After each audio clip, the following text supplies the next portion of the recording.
Onda. Ok, parece que ahora sí. Bien. Entonces, Galileo le llamó telescopio, o le llamó anteojo al que llamamos nosotros telescopio. Ok. Lo publicó en Diario de Anuncios junto con las observaciones de estrellas, a las que llama él estrellas errantes. E incluso llegó a descubrir que alrededor de una de esas estrellas, que se mueve de manera curiosa, errante, planeta, Júpiter, él así la llama, Júpiter, observó 4 estrellitas que él dice que en el libro describe que nadie antes las había visto. Entonces él se arroga, yo las descubrí. Las estrellas, ahora le decimos galileanas, pero él les puso medíceas. ¿Por qué medíceas? Porque estaba buscando patrocinio, quien le pagara, porque los salarios eran como en las universidades mexicanas. Y estaban en ese tiempo gobernando varias de las ciudades en el norte de Italia, los Médicis, la familia Medici. Entonces le puso las estrellas medicias en honor a los Medici y sí le dieron una lana. Bien, bueno. Algunos dicen que en ese momento Galileo fundó la física como una ciencia experimental. Sin embargo, ya antes, yo digo que quizá fue el siglo anterior, el siglo XVI, algo que además hizo Galileo a partir de esas observaciones fue llegar a la conclusión de que así como esas estrellas estaban girando alrededor de Júpiter y no alrededor de la Tierra, porque en tiempos de Galileo la gente afirmaba que la Tierra era estática, que no se movía y lo que se movían eran los astros, el Sol, la Luna y las estrellas. Bien. Entonces, recordó un libro que él había estudiado en la universidad, titulado De Revolutionibus, escrito por un matemático también que tampoco se tituló, Nicolás Copérnico, que vivía en la ciudad nació en la ciudad de Torún y vivía en Frąbok, actualmente Polonia, en la costa del Mar Báltico. Que en 1543, 2 meses antes de morir, en marzo, él murió en mayo, se publicó su libro de Revolutionibus, que describía que era la Tierra la que se movía sobre su eje rotando y alrededor del Sol, y no el Sol alrededor de la Tierra. Y pasamos de la explicación geocéntrica del mundo a la explicación heliocéntrica del mundo. O sea, los astros, la Tierra y las estrellas errantes giran alrededor del Sol, no alrededor de la Tierra, el Sol y las estrellas errantes. Algo que menciona Copérnico en sus textos es que solamente hay un astro que gira alrededor de la Tierra, que es la Luna. ¿Sí? Todos los astros giran alrededor del Sol, solamente la Luna gira alrededor de la Tierra. Y entonces Galileo hace una relación, una analogía, y dice, bueno, si alrededor de la Tierra gira la Luna, alrededor de Júpiter encontré yo otras lunas. Estrellitas que se mueven como lunas alrededor de Júpiter. O sea, no todo gira alrededor de la Tierra. Idea que coincide, o observación que coincide con las ideas de Copérnico. Y fue la primera evidencia práctica, llamemos experimental, que apoyó la hipótesis de Copérnico y empezó a transformarla en teoría. ¿Qué es una teoría? De ahí salió la pregunta. En los planes de estudio de la UAM dicen que los cursos de las unidades de las OEAs tienen una parte para estudiar que es la teoría, que está en los libros, y otra que es la práctica. No, la teoría en ciencia es la explicación de los fenómenos naturales. La explicación más aceptada por la gente que trabaja o estudia eso de algún fenómeno natural. Eso en ciencia es una teoría. Una idea posible, no probada, es una hipótesis. Una hipótesis es una explicación a priori, no probada, que hay que verificar, que hay que probar. Es una hipótesis. Una hipótesis probada ya no es hipótesis, es teoría. Entonces, la hipótesis heliocéntrica de Copérnico, o copernicana también se le llama, comenzó a ser transformada en teoría gracias a las observaciones de Galileo a partir de 1609, que publicó en 1610 en Sidereus Nuncius. Bueno, finalmente, de una manera, haya sido en este año o en este año, por cierto, en 1609, ese amigo matemático de Galileo, Johannes Kepler, que también había leído este libro, publicó otro libro un año antes que Galileo, haya publicado esto, titulado Nova, es Astronomía Nova. Borrador, aquí está.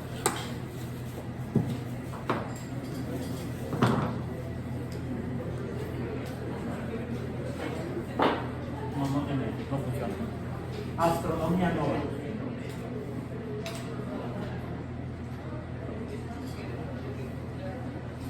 Astronomía Nova. Después de haber leído las revoluciones de Copérnico, de haber trabajado con otro matemático y también observador del cielo, Tycho Brahe,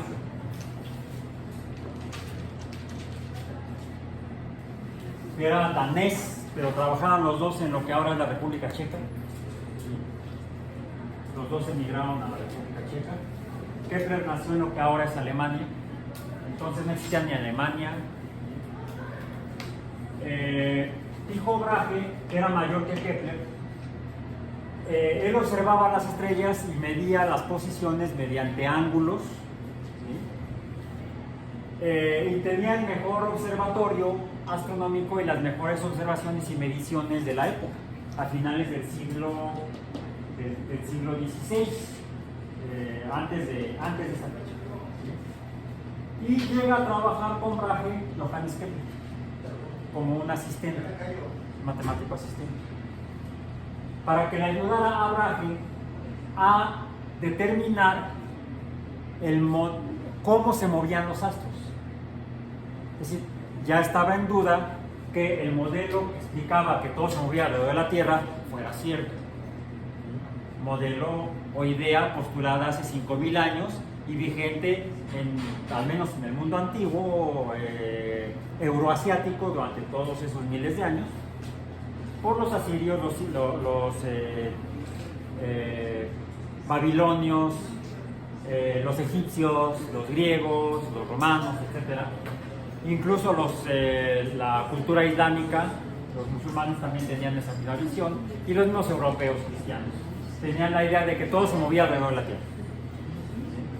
Fue Josué incluso también que le dijo que la Tierra a la Sol que no se moviera. Eso dice en este libro curioso. Entonces, Tycho Brahe, haciendo esas observaciones, necesitaba a alguien que le ayudara con los cálculos matemáticos para determinar la posición y cómo se estaría moviendo en la realidad. Porque él tenía duda de que todo se movía alrededor de la Tierra. Brahe había leído de Revolución y de Copérnico. Brahe también, Kepler también, pero Brahe no confiaba mucho en los cálculos de Copérnico. Pues que se le pidió asistencia a Kepler. Kepler tenía duda, aunque creía más en los cálculos de Copérnico. Había un problema con los datos de Copérnico, con el modelo de Copérnico. Cuando uno usaba ese modelo de Copérnico para predecir la posición de algún planeta en una época del año, en alguna constelación, el error era mayor que si se usaba el modelo previo que se le asigna a Claudio Ptolomeo, quien en el año 150 aproximadamente, Claudio Ptolomeo publicó Síntesis Matemática,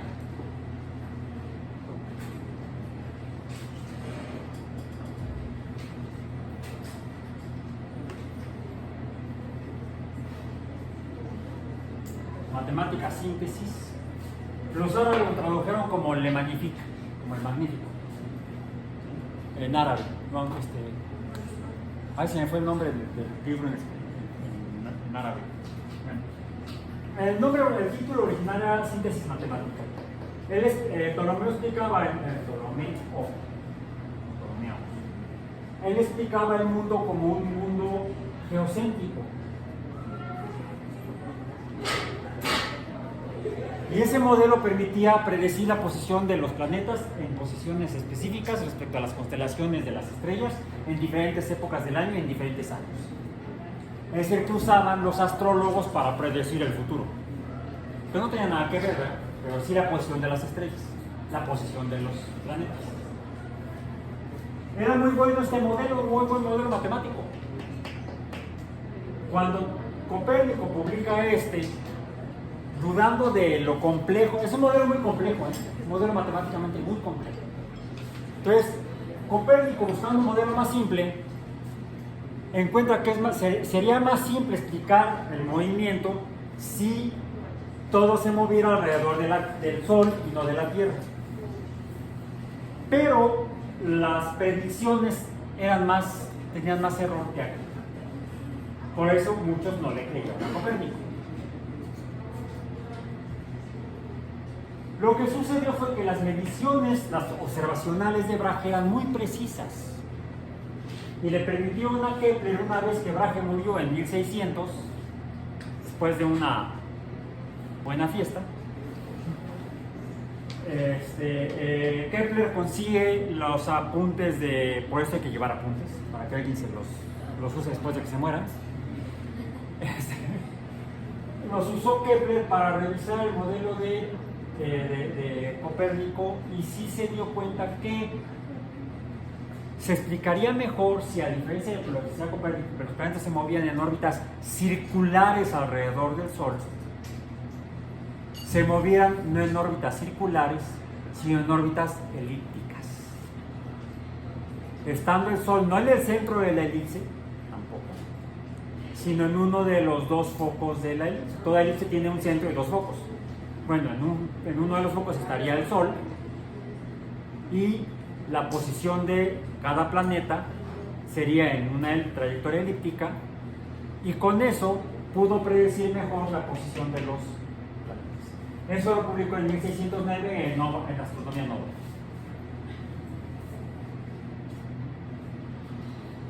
Entonces,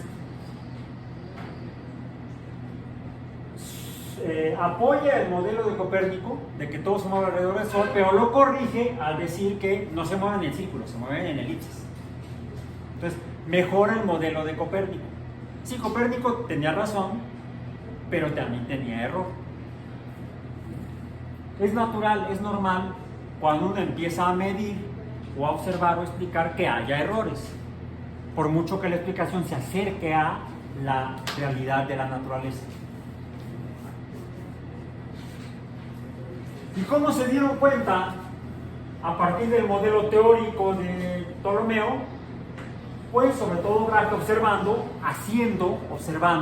de manera práctica, con la ayuda de otro matemático, llegaron a establecer cómo se mueven los astros. Finalmente, ¿cómo se funda la física? ¿A través de leer libros? A través de leer libros y poner en práctica o en duda lo que uno está leyendo. Y probarlo. Años después, en 1632, Galileo publicó otro libro que algunos consideran como el libro fundador de la física, de la ciencia. No es según esos historiadores, no sería el Mensajero Sideral, sino que sería el libro titulado en español Diálogo sobre dos nuevas ciencias, donde lo que explica es cómo los objetos caen, de manera distinta a lo que decía Aristóteles. Lo que no sabemos es si Aristóteles hizo experimentos, pero al menos sus textos no lo demuestran, o más bien demuestran que no hizo experimentos, o sugieren que no hizo experimentos. En cambio, Galileo sí, e incluso describe los experimentos. Uno puede reproducir los experimentos de Galileo si es que consigue los materiales. A veces el problema es ese, ¿sí? Pero si uno consigue la manera de, si no reproducirlo totalmente, adaptarlo, uno puede reproducir experimentos del pasado leyendo los documentos originales. Por cierto, tengo un video en TikTok sobre esos experimentos. Bien, entonces, regresando al modelo de la UAM, de las OEAs y de los cursos, es un modelo que yo no sé a quién se le ha ocurrido por siglos, en el cual en las escuelas y en las universidades han separado el contenido de los cursos de ciencias como física, química, biología, bioquímica, química orgánica, fisiología, farmacología, lo que sea, en teoría y práctica. Cuando uno aprende la ciencia haciéndola a través de manera práctica. Bueno, ni modo. La organización trimestral de las OEAs, que requieren o que incluyen experiencias prácticas, decidieron hace 50 años separar el aprendizaje a través de la lectura o la dicción,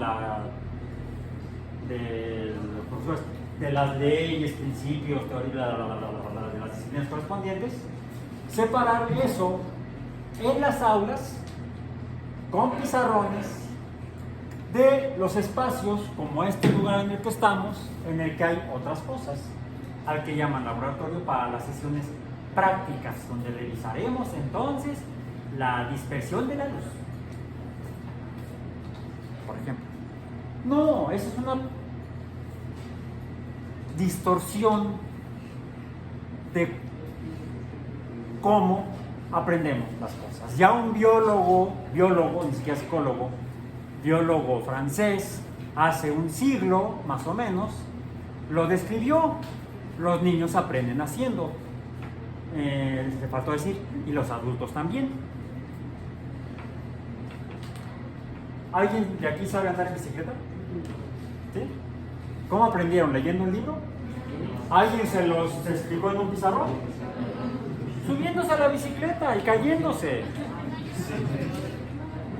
Yo también. Y me puse cara. En alguna ocasión hasta choqué con una camioneta. Abrí la rodilla. Bien. Entonces, la física se aprende igual. Cuando propuse hacer el curso de física biológica hace ya más de 10 años, a diferencia de los cursos de física previos que había en la UAM Iztapalapa, en la División de Ciencias Biológicas y de la Salud, para las carreras de biología, por ejemplo, en las que solamente llegaba el profesor y llenaba el pizarrón de ecuaciones que nadie entendía, no había ni medio experimento. Cuando yo en la prepa y en la secundaria en física llevé experimentos muy ilustrativos, muy significativos, dije, no, este curso tiene que ser como tiene que ser, diferente a los otros que se habían dado en la División de Ciencias Biológicas de Iztapalapa. Y propuse un curso teórico-práctico de veras, porque si no, este curso es teórico-práctico, la teoría la vemos en el salón tales días y la práctica la vemos en el laboratorio tales otros. No, este es teórico-práctico. Y algo que vamos a hacer es que, dependiendo del tema correspondiente que veamos en ese día, no importa dónde estemos, es muy probable que hagamos alguna actividad para ver cómo funciona el mundo físicamente. ¿Sí? ¿O no? Pues aunque digan que no, sí. Okay. No, vamos a darnos cuenta que sí, uno entiende mejor, o sea, las cosas cuando las ve y más cuando las hace. Aunque no salga. Bien, bueno. El tema de hoy lo vamos a ver en esta sesión, en esta aula de laboratorio. Y la primera parte es, dice el reglamento de la UAM que hay un letrero que dice no consumir alimentos ni bebidas, no fumar, uso obligatorio de cubrebocas. Estoy a más de 1,5 metros de ustedes, por eso no traigo cubrebocas. Aquí tengo mi cubrebocas. Aquí está. Y si me acerco a ustedes, me pondré el cubrebocas. Ya expliqué lo de los virus, sobre todo los virus corona. La ruta de evacuación está para allá. Si es que la puerta se abre. Si no, entonces evacuamos de otra manera. Sí, por la otra puerta. Y encontramos un pizarrón es un auxiliar para una aula como esta. Podemos escribir aquí, si fuera química, podemos escribir aquí la reacción química y el mecanismo y hasta dibujar el aparatito que tienen que armar. Ah, la bata de Sinaloa. Pues es la amiga del vato. Ah, la otra bata.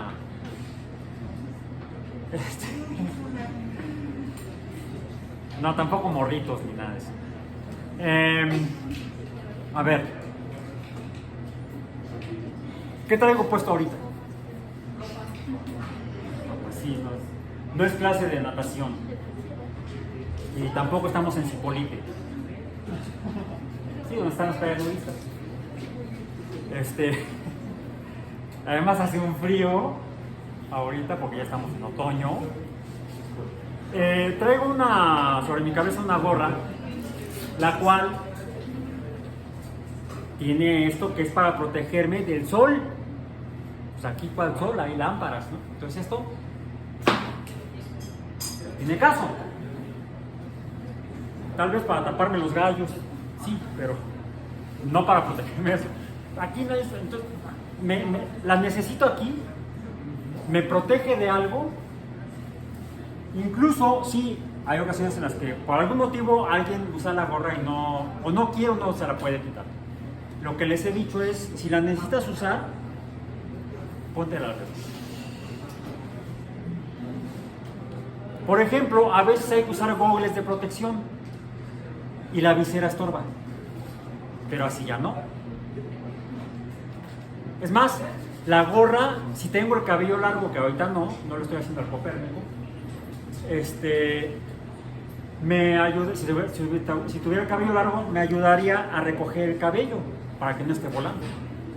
Porque si además estamos trabajando con mecheros de Fisher, mecheros de Bunsen, con fuego, y traigo el cabello largo y traigo el copete a volador, y me acerco al mechero, pues se puede prender. Entonces, ¿cómo te me rapas antes de entrar a la... No. Ponte una gorra. Recógete el cabello, una liga, pero es que la liga no da, pues ponte una gorra. Una banda para el cabello, por ejemplo. Y protege de accidentes en el laboratorio. La bata para eso es. Pero, aunque el reglamento dice que debemos usar bata, en este caso es mi responsabilidad decirles cuándo usarla. Por ejemplo, hoy no la vamos a requerir porque no necesitamos protegernos de nada a través o por medio de una bata. Es más, va a haber ocasiones en las que no deberán usar la bata porque les puede estorbar y puede dar pie a un accidente. Sí, hay mucha gente que esto no lo entiende. O porque no han tenido accidentes, yo sí. O porque no han estudiado lo correspondiente, yo sí. Dentro de mi diplomado de impacto ambiental revisamos todo lo que tiene que ver con seguridad industrial. Entonces, y además trabajé en la industria. Después entré a la universidad y fue cuando empecé a meter la pata. Sí, porque cuando trabajaba en la industria trabajaba con mi papá y ahí no podías hacer algo, por ejemplo, si no traías guantes de protección, por ejemplo, contra cortes. No podías soldar si no traías la careta. En alguna ocasión mi papá se dio cuenta que un obrero había estado soldando sin la careta. Sí, aquel empezó con un dolor de cabeza infame y mi papá se lo puso como la chancla. Y después lo llevó al servicio médico. Ok. Entonces, sí, mi papá usaba otro tipo de métodos. Bien. Lo que vamos a hacer hoy no requiere protección de la bata. Es más, ya me dio calor. Esto es para protegerme del calor. ¿Esto qué es? No, esta es una pared adiabática. Un aislante térmico.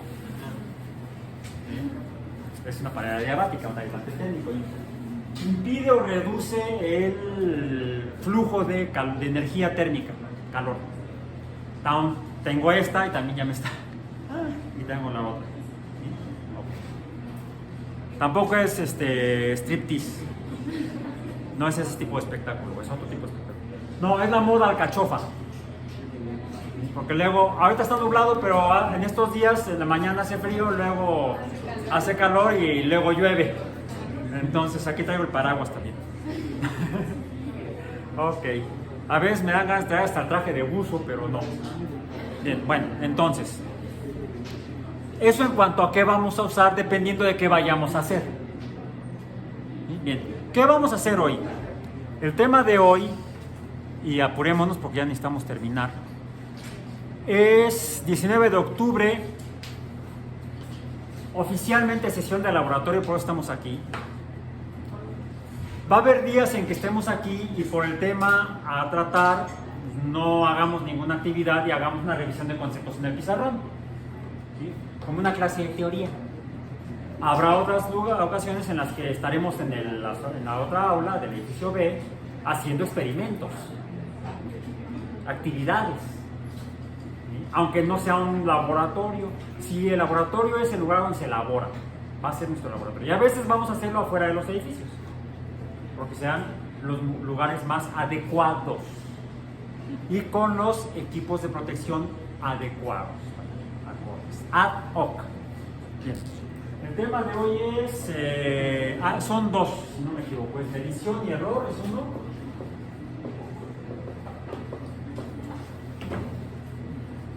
Y para eso es que les han dado un material. Hay dos tipos de números en el trabajo científico: los números exactos, sin incertidumbre al designar o contar y asignar el número, y los números inexactos, con alguna incertidumbre cuando se mide. Números exactos e inexactos.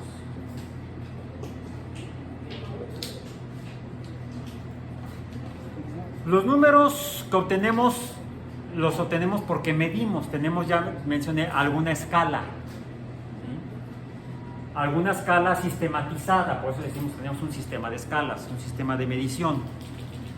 Hoy en día trabajamos con el sistema internacional, que se impuso cuando le cortaron la cabeza al rey Luis. Los números que obtenemos por medición siempre son inexactos. Siempre. Siempre. No importa qué usen para medir, siempre serán inexactos.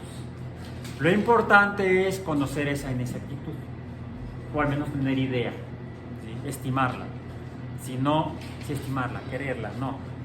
Poder determinarla también numéricamente de alguna manera. Ya sea porque hay limitaciones en el equipo que se vaya a usar, limitaciones intrínsecas a la naturaleza del instrumento, ¿sí? Al equipo. Sí, mis compañeros, este equipo es fatal. No, me refiero al instrumento. Sí, también hay errores humanos, efectivamente, ¿sí? Las personas que usan los equipos, las personas del equipo que usan el equipo, ¿sí? Una manera de reducir el error humano es a través de primero informarse, estudiar, conocer y luego practicar. Mientras más se practique el uso del instrumento, más se reducirá o será menor la magnitud del error posible humano.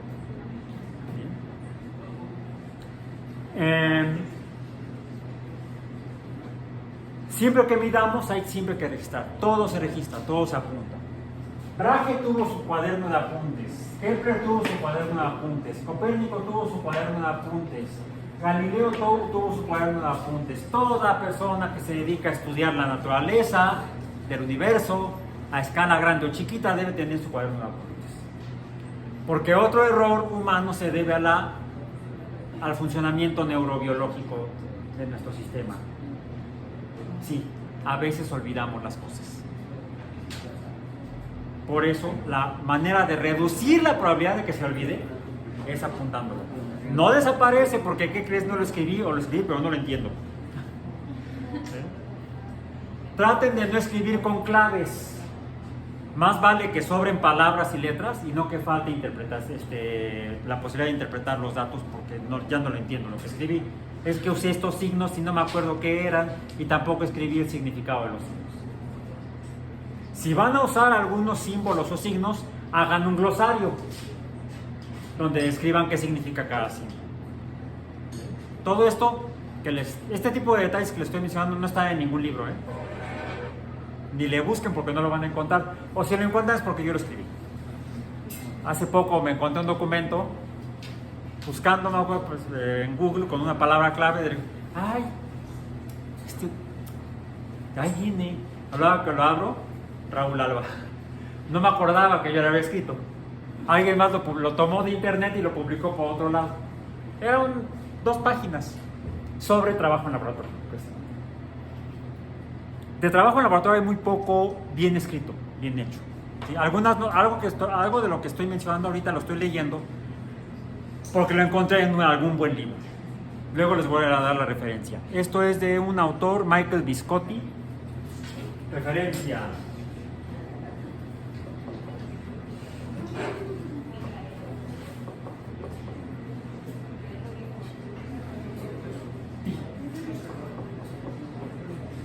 Viscotti con Y. No, ya me equivoqué, es con I latina.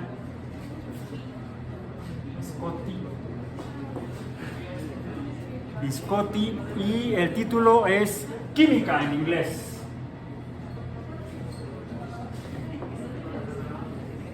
Chemistry. Por ejemplo, en este libro encontré que dice: los números medidos se registran de modo que solo hay incertidumbre en el último dígito.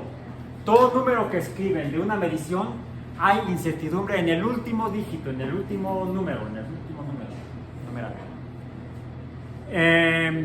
por ejemplo, tienen material ahí encima de la mesa.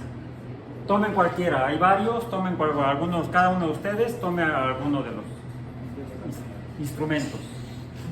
Bien, vean el número grande que está donde indica la medida máxima que se puede hacer con ese instrumento. Habría un error en el último dígito de más menos 1.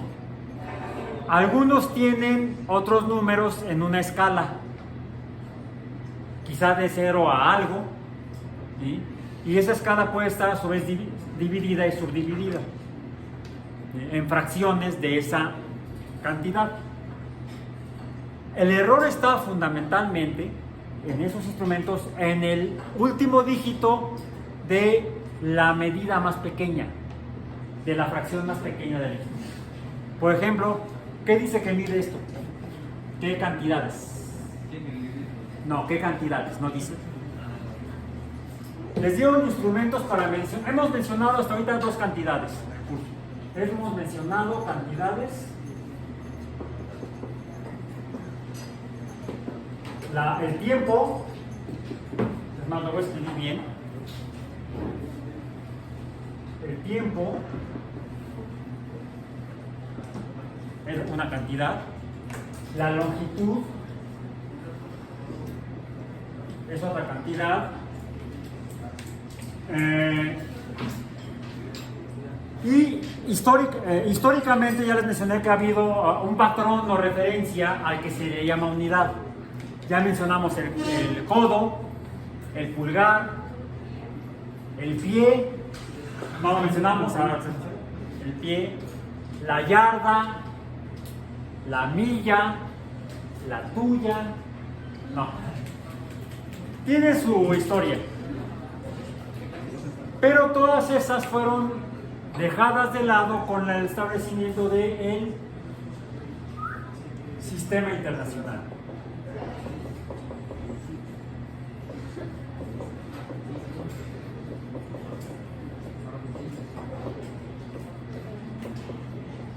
Sistema internacional, ok. Bien.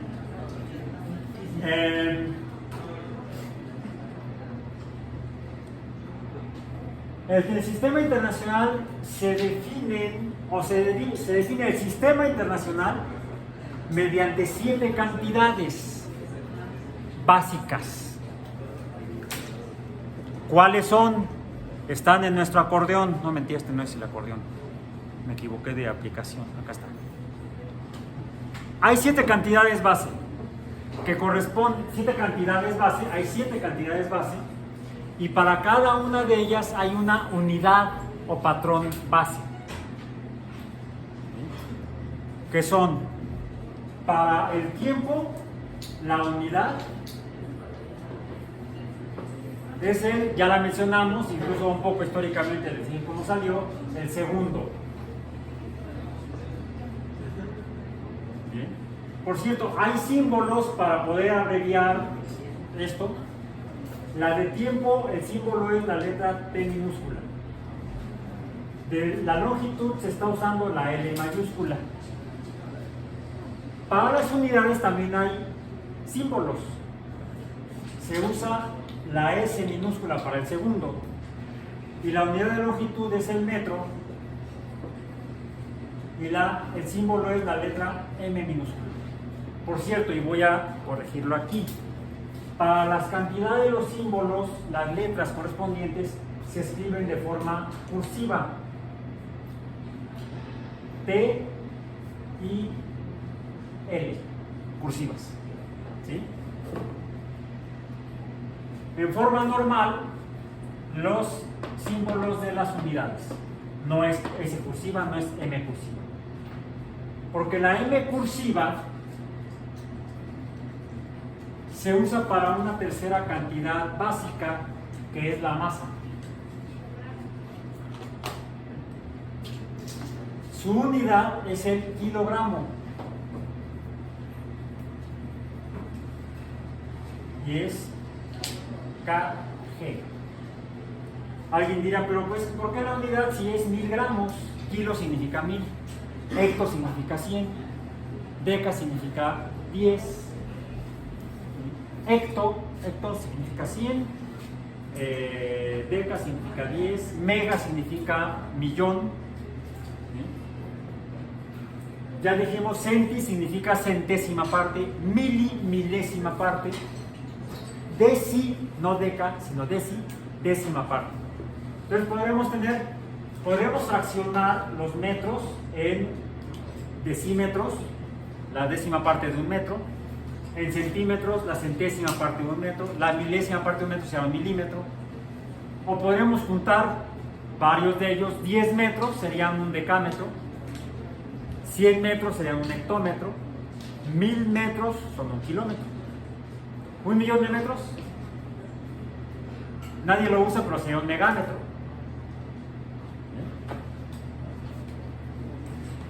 En el caso de la masa, que es el kilogramo unidad, pues entonces la unidad es el gramo. No, porque resulta demasiado chiquito. Es más comprensible, más tangible un kilogramo que un gramo. Por ejemplo, un kilogramo con el que convivan regularmente. Un kilogramo de huevo. ¿Cuánto es un kilogramo de huevo? Más o menos. 16 huevos. ¿16 huevos? Hay una incertidumbre en el último huevo. No, es que no tengo un video sobre huevos en YouTube. Sobre la determinación de este tipo de detalles. Sí. Lo hice a raíz del inicio de la pandemia. Búsquenlo de hace 2 años en YouTube. 2 o 3 años. Ya perdí la cuenta. Ya perdí la noción del tiempo. Okay. Donde se atiende precisamente asunto, la variabilidad en la naturaleza. Por eso es que medimos y por eso es que hay una contradicción aparentemente. Decíamos que las unidades estaban basadas en las personas, el pie del rey, el brazo del rey, el pulgar del rey. Pasemos a algo más natural y constante. Híjole, el problema es que natural y constante no hay 2 huevos iguales. Si revisamos con detenimiento de gallina y de una granja, no vamos a encontrar 2 huevos idénticos. Muy parecidos, iguales tal vez sí, idénticos no. Hay variabilidad en las dimensiones espaciales. La longitud que mide espacio. El metro nos sirve para medir espacio. Espacio. El tiempo. ¿Qué mide el tiempo?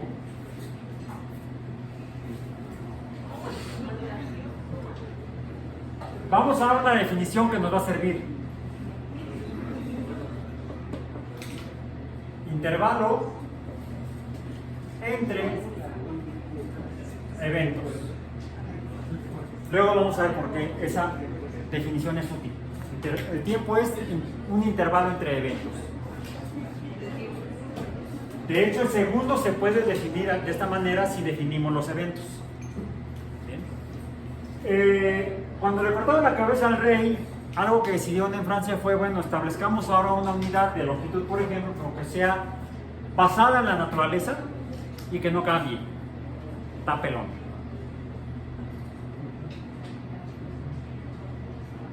Sugirieron la Tierra, la dimensión de la Tierra, la circunferencia de la Tierra. De hecho, no la circunferencia completa, sino la cuarta parte de la circunferencia de la Tierra. La distancia sobre la superficie entre el polo norte y el ecuador. Y se pusieron a medirla. Tardaron varios años, pero lo lograron. Y entonces definieron el metro, es de aquí para acá, hagamos un metro patrón. Hicieron una aleación de platino, una barra de platino, que no se deformara por cambios en la temperatura o lo menos posible. Y además, para asegurarlo, la metieron en un compartimento y la llevaron al sótano de un edificio en París. Ni lo veas porque se perturba. Entonces, ¿cómo lo vamos a usar? Hagamos copias del mismo. Y así, mucho tiempo así se definió el metro. Esa era la millonésima parte, la fracción millonésima de la distancia del polo norte al ecuador. Eso fue el metro durante mucho tiempo. El metro. Siguieron midiendo, verificando, es lo que se hace en la ciencia, se verifica que uno efectivamente no se haya equivocado. ¿Y qué creen? Que se equivocaron? Como por un 0.2%. ¿Volvemos a hacerlo? No. Mejor lo definimos que el metro es el que está allá abajo en el sótano del edificio. Y se conoce como el metro patrón. Finalmente se buscó alguna forma de poder establecer esa magnitud con base en algo natural que no cambie de veras. Que sea incluso más fácil de volver a medir la Tierra que volver a medir la Tierra. Porque además se dieron cuenta que la Tierra está irregular. No es una esfera perfecta, es un asteroide. Y entonces, ya en el siglo XX, con el descubrimiento de la física nuclear y los elementos químicos, los átomos, los isótopos y las propiedades de los isótopos, hoy se define el metro como dice en el documento que les dije que descarguen del sitio web de la Oficina de Pesos y Medidas. Por eso no lo voy a mencionar. Ahí está la definición del metro. La tengo aquí escrita, pero no la ni siquiera la voy a leer. ¿Sí? En el documento que está disponible en la web también, el de nosotros, el que está en PDF, ahí dice la longitud es el metro, m se define tomando el valor numérico fijo de bla bla bla bla bla. Ya no voy a abundar eso. Eso es en cuanto al metro, que mide espacio, longitud, distancia entre dos puntos, podríamos decir. El intervalo, el tiempo también está definido en ese documento. La unidad, el segundo, se define tomando el valor numérico fijo, ¿qué creen? Con relación al metro. ¿Sí? Entonces, el tiempo, aunque es una cantidad básica, se define con base en la definición del metro. Yo lo haría al revés. Yo ahorita lo haría al revés. Porque está basado en las propiedades de un isótopo de cesio. Y no importa cuál cesio de ese isótopo se encuentren, los átomos de cesio de ese isótopo van a tener esa propiedad idéntica, igual, ahí sí va a ser idéntico. No son como los huevos. ¿Sí? Dos isótopos de cesio iguales, del mismo número, de la misma masa, tienen la misma propiedad se le llama frecuencia de excitación, frecuencia del estado basal. ¿Sí? Entonces, es un número que existe, una cantidad que existe en la naturaleza y que la podemos medir. No es fácil, pero se puede medir más fácilmente que la Tierra. Y no cambia. Entonces, mediante ese isótopo de cesio están definidos el metro y el segundo. Algo en la naturaleza que no cambia. Se procedió, la Oficina de Pesas y Medidas, que terminó siendo un acuerdo internacional, acordaron entonces que procuraran que las otras 5 cantidades básicas también, sus unidades, se basaran en algo natural. Y se fue logrando poco a poco, así, la definición de la siguiente cantidad, voy a dejarla más hasta el final, que serían longitud, tiempo, masa, corriente eléctrica. Creo que el símbolo es I latina, la verdad no lo tengo aquí, consúltenlo en el documento de la Oficina de Pesas y Medidas, que es el corriente eléctrica, es el ampere, A. La temperatura termodinámica,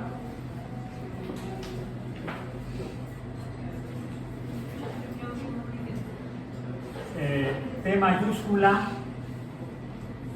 T minúscula tiempo, T mayúscula temperatura. Es el Kelvin, K mayúscula. Ojo, Kelvin, no grado Kelvin, solo Kelvin. La cantidad de sustancia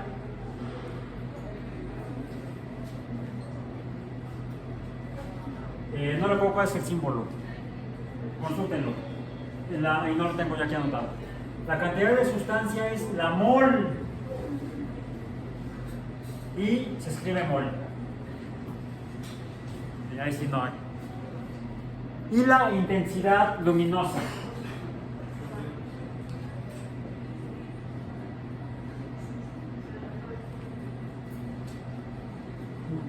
Tampoco me acuerdo del símbolo, pero la unidad es la candela. ¿Sí? La candela. Tampoco me acuerdo del símbolo. Les voy a decir por qué, casi no las uso. Casi no las uso. Ni la intensidad luminosa, la mol sí la uso, pero uso mol. El símbolo de la sustancia no la uso. Casi siempre me refiero uso la mol porque la necesito para medir una cantidad o calcular una cantidad a partir de esta. Estas 7 cantidades son las 7 cantidades básicas, son 7 cantidades básicas, con 7 unidades básicas. Bien. Y de estas podemos obtener cualquier otra cantidad para medir cualquier otra cosa en el universo. Por ejemplo, a partir de la longitud, que mide espacio, pero mide el espacio, por ejemplo, entre 2 puntos.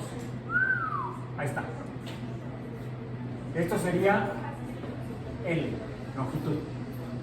Bien, entre 2 puntos. Por cierto, aquí la siguiente recomendación, la siguiente necesidad. Necesitamos establecer en un sistema para usar un sistema internacional de medidas, necesitamos escalas. Las escalas numéricas se hacen con las unidades.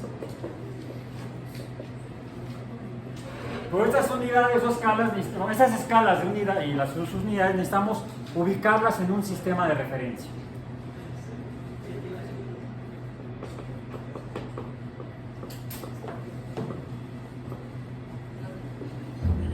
Y ese sistema de referencia comienza con un punto de referencia,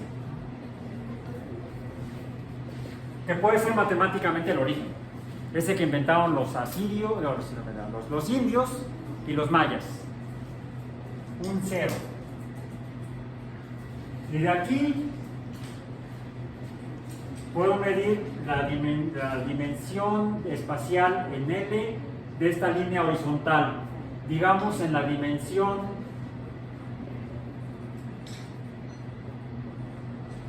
X, la dimensión desconocida. No. Ay, me salió todo eso. No. Bien, ok. la dimensión X nos da, surge esta longitud si tomo un punto y lo desplazo. Y entonces surge la primera dimensión. Porque un punto lo definimos como algo adimensional. Por lo tanto no tiene magnitudes, por lo tanto no tiene números, por lo tanto no lo puedo medir. Un punto no lo puedo medir. Pero un punto desplazado sí puedo medir la longitud del desplazamiento del punto. En una dimensión. Si tomo esta dimensión y la desplazo perpendicularmente, o sea, a 90 grados, digamos para allá, voy a tener entonces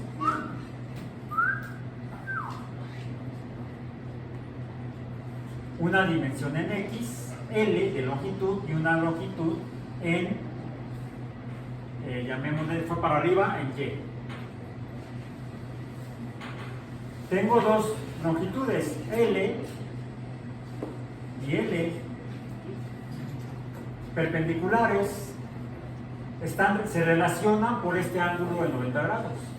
Se relaciona por una operación aritmética, tiene una relación matemática. ¿Y esto qué es?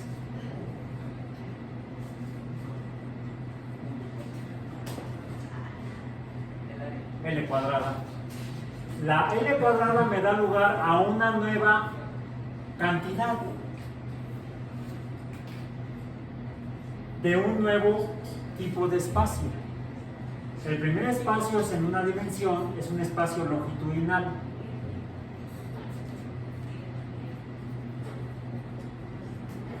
Se llama longitud del espacio también. Esto se llama longitud. Este espacio se llama superficie. Superficie es el espacio. La cantidad es el área con un símbolo A cursiva, A mayúscula, por cierto. A mayúscula es importante eso, porque la A minúscula es otra cosa. Si tomo esta superficie de magnitud A, por cierto, ¿cuáles serían las unidades de la superficie, del área? Del área de la superficie, perdón, lo dije al revés. Si L son metros, por metros me da metros cuadrados. La unidad de superficie o la unidad del área es el metro cuadrado internacional. Si son muy chiquitos, centímetro cuadrado. Si son muy grandotes, kilómetro cuadrado. Por ejemplo, el territorio de México, del país, lo medimos en kilómetros cuadrados. Millones de kilómetros cuadrados, casi 2 millones de kilómetros cuadrados. Bien. Si yo tomo, y entonces el área es una cantidad, estamos hablando de cantidades que surgen o se derivan de la combinación de cantidades básicas. Son cantidades derivadas. No confundir con el concepto matemático de derivada. Ese es otro. Esa es la pendiente en un punto de una función. Esto es cantidades derivadas, aquellas que surgen de la relación matemática entre dos cantidades básicas, o una cantidad básica y una cantidad derivada, o incluso cantidades derivadas. Lo vamos a ir viendo poco a poco. Si yo tomo esta superficie y la desplazo perpendicularmente, ¿qué obtengo?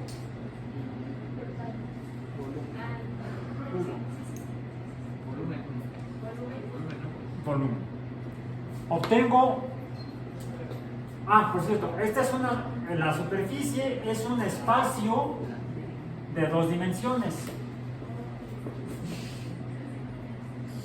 2 dimensiones. Pasamos de un espacio de una dimensión o una D a un espacio de 2 dimensiones cuando hablamos de superficies. Cuando pasamos de esto tenemos Lx, Ly y Lz, tenemos ahora L cúbica. La cantidad, el espacio se llama espacio tridimensional 3D, ¿sí? Como lo que está de moda en las películas, 3D. Bueno, ya también pasaron al 4D, ¿no? También hay un 5D, en esa en la que te asusta, se te aparece el personaje, eso ya es 5D. Okay. En fin, entonces es un espacio de 3 dimensiones y esta es la cantidad, es el volumen, símbolo V mayúscula, y la unidad, ¿cuál es? Metro por metro por metro, es el metro cúbico. Es el metro cúbico. Y la unidad derivada de volumen es el metro cúbico. Bueno. Ok. Bien. Chin, ok. Si es el volumen. Y pasamos a formar cuerpos de 3 dimensiones como este vaso. Ahora, también del volumen se desprende la capacidad, que es parecida al volumen, e incluso usamos otra unidad que no es el metro cúbico, pero se desprende de la interpretación del metro cúbico. No del metro cúbico, sino de una fracción del metro cúbico. Si tenemos un metro cúbico, ¿como cuánto es un metro cúbico? Sería 1 metro por 1 metro por 1 metro. Es más o menos como si fuera un cubo de 1 metro cúbico, sería como más o menos un espacio tridimensional, más o menos así, ¿no? Se ve grandotote. Si es aire no hay problema, lo puedo cargar en mi casa.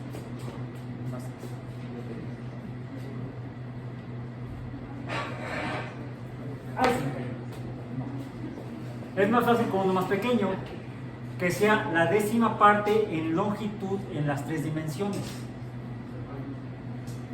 La décima parte, 1 decímetro en X, 1 decímetro en Y, 1 decímetro en Z, y tengo entonces ahora un cubo de 1 decímetro por 1 decímetro por 1 decímetro. Pues normalmente lo mediríamos en centímetros, sean 10 por 10 por 10 centímetros. Y a eso corresponde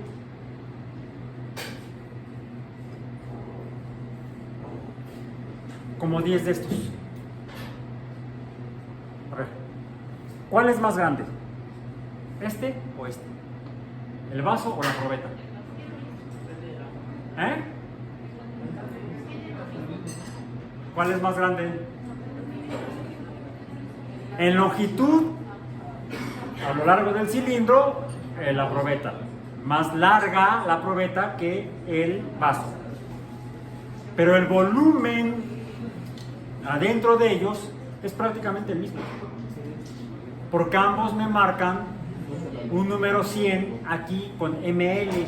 ml se refiere a la milésima parte de 1 litro, y 1 litro sería equivalente a un cubo de 10 por 10 por 10 centímetros, o 1 decímetro cúbico. Eso sería 1 litro. Nada más que la leche no la venden en cubitos, sino que la venden en prismas rectangulares. Son prismas rectangulares. Los cartones de leche, bueno, no son de leche, son de cartón. Con los cartones con leche. Estoy exagerando en la gramática, en las preposiciones, pero bueno, se entiende. El hecho es que podemos interpretar como volumen las medidas de capacidad usando como unidad de litro en lugar de el metro cúbico. Es curioso, el metro cúbico sí se usa y se usa mucho, por ejemplo, para medir las cantidades que se manejan en las sociedades de agua para la gente o para usos agrícolas o industriales. ¿Cuántos metros cúbicos están usando la fábrica o una casa o un condominio? Se habla de metros cúbicos, pero porque es mucho. En cambio, cuando vamos a comprar agua para beber, compramos no un metro cúbico, sino un decímetro cúbico en una botella, ¿sí? Que sale más barato si mejor abrimos la llave y nos servimos del vaso. Nada más habría que limpiarla, estar seguros que el agua es potable, ¿sí? ¿Qué caso de andar pagando una botella de plástico que además luego solamente el 9% del plástico se recicla? Es un impacto ambiental tremendo el uso de botellas de agua envasadas en plástico. Mejor hiervan el agua en su casa o échenle una gotita de hipoclorito de sodio, no se van a morir, ¿sí? O puede ser una gotita de yodo, tampoco para contadores puede ayudar a la tiroides. O vende ya unos filtros muy económicos, muy buenos, que retienen toda la porquería que puede llegar a pasar. Además de que en la Ciudad de México en general, puede haber lugares en los que no, pero en general el agua que se surte a las colonias es potable. El problema muchas veces es que la gente no lava los tinacos. Entonces el agua se contamina en el tinaco. Llega potable al tinaco y en el tinaco se contamina. Bueno, eso es breviario cultural de la Fundación ARO. Terminemos con esto. ¿Qué es lo que van a hacer?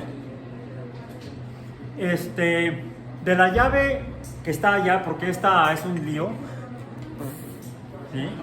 Mejor de allá, midan 80 mililitros, no los 100, 80 mililitros de agua en el vaso de precipitados.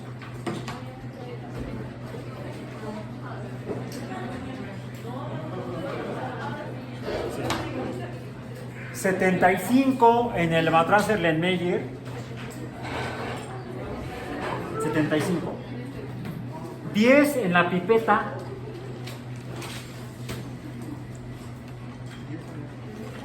Y hasta la marca que está aquí en el aforo, decimos, del matraz volumétrico.